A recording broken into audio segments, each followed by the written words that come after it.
নমস্কার। সর্বপ্রথমে মই অসমৰ প্ৰতিজন নাগৰিকৰ লগতে সমূহ দেশবাসীক স্বাধীনতা দিৱসৰ आंतरिक शुभकामना ज्ञापन करिछु। मेरे प्यारे असमवासियों, आज हम सभी देशवासी अपने महान राष्ट्र का 79वां स्वतंत्रता दिवस मना रहे हैं।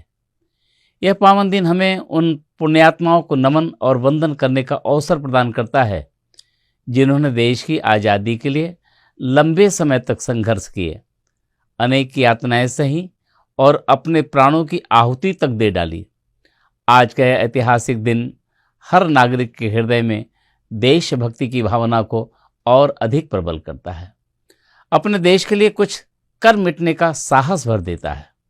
भारतीय स्वतंत्रता संग्राम में माँ भारती के लिए सर्वोच्च बलिदान देने वाले वीर शहीद भगत सिंह, चंद्रशेखर आज़ाद, नेताजी सुभाष चंद्र बोस, महात्मा गांधी, सरदार वल्लभ भाई पटेल, लाला लाजपत राय, बाल गंगाधर तिलक आदि राष्ट्रीय स्तर के नेताओं के साथ साथ हमारे असम के लोकप्रिय गोपीनाथ बोरदोलोई, देशभक्त तरुणराम फूकन, शहीद कुशल कुंवर, वीरांगना कनकलता बरुआ, मनीराम देवान, पीएली फूकन जैसे सैकड़ों सेनानियों ने अपना सर्वस्व न्यौछावर कर डाला। आज इस पुनीत अवसर पर मैं उन सभी स्वतंत्रता सेनानियों को कोटि कोटि नमन करता हूँ। देश इनके त्याग और बलिदान के लिए सदैव ऋणी रहेगा। मेरे प्रिय प्रदेशवासियों, आज ब्रह्मपुत्र के तट से लेकर हिमालय की गोद तक, खेतों से लेकर चाय बागानों तक, हर बयार में स्वतंत्रता की सुगंध घुली हुई है।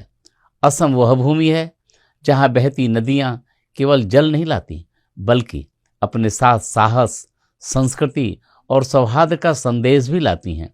जहाँ बिहू के ढोल की थाप पर खेत और मन दोनों लहलहा उठते हैं, जहाँ सत्रिया नृत्य में आध्यात्म के रंग झलकते हैं, और जहाँ हमारे गामोसा में माँ का आशीर्वाद, किसान का पसीना और असमिया आत्मसम्मान एक साथ बंधे होते हैं। आज भारत एक नए युग की ओर बढ़ रहा है। विकसित भारत 2047 का सपना हमारे सभी देशवासियों के सम्मुख है। इस दिशा में हमें एकजुट होकर कड़ी मेहनत करनी होगी। स्वतंत्रता केवल हमारे अधिकारों की रक्षा नहीं करती, बल्कि यह हमसे राष्ट्र के प्रति कर्तव्य निभाने की अपेक्षा भी करती है। आपसी एकता, भाईचारा, ईमानदारी, पर्यावरण संरक्षण और सामाजिक न्याय ये हमारे भविष्य के स्तंभ हैं।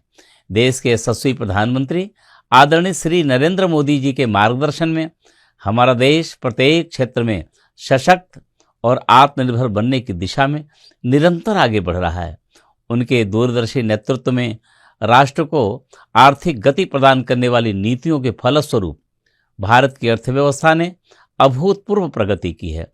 आज भारत विश्व की चौथी सबसे बड़ी अर्थव्यवस्था के रूप में स्थापित हो चुका है, और निश्चय ही वह दिन भी दूर नहीं जब हम विश्व की तीसरी सबसे बड़ी अर्थव्यवस्था बनेंगे। आदरणीय प्रधानमंत्री जी ने असम सहित संपूर्ण पूर्वोत्तर के विकास के लिए अभूतपूर्व कार्य किए हैं। पूर्वोत्तर का विकास उनकी पहली प्राथमिकताओं में रही है। पूर्वोत्तर के 8 राज्यों में अष्टलक्ष्मी की संज्ञा देना केवल वैचारिक सम्मान नहीं, बल्कि क्षेत्र के प्रति प्रधानमंत्री जी का आत्मिक प्रेम का प्रतीक भी है। इस क्षेत्र के लिए भारत सरकार द्वारा रेल और सड़क कनेक्टिविटी, वायु सेवा, जलमार्ग परिवहन के साथ विकास के अनेक कार्य त्वरित गति से किए जा रहे हैं। साथ ही स्वच्छ भारत मिशन, प्रधानमंत्री आवास योजना, आयुष्मान भारत, जल जीवन मिशन, दीनदयाल ज्योति योजना, जनधन खाता, पीएम किसान सम्मान निधि जैसी योजनाओं का लाभ प्रदेशवासियों को निरंतर मिल रहा है। आत्मनिर्भर भारत की कल्पना, वोकल फॉर लोकल की प्रेरणा, मोटे अनाज को प्रोत्साहन, शिक्षा क्षेत्र में नए विश्वविद्यालय, प्रत्येक जिले में medical college, AIIMS sports university, technical university जैसी सुविधाओं से देश के युवाओं को जोड़ने का प्रयास किया जा रहा है, ताकि आज़ादी के शताब्दी वर्ष यानी 2047 तक विकसित भारत का निर्माण किया जा सके।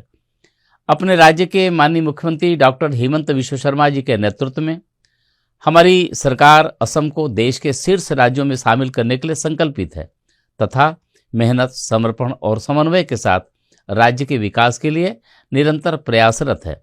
हमारे राज्य ने शिक्षा, स्वास्थ्य, पर्यटन को बढ़ावा देने के साथ साथ सीमावर्ती क्षेत्रों में बुनियादी ढांचे और सुरक्षा व्यवस्था को मजबूत किया है।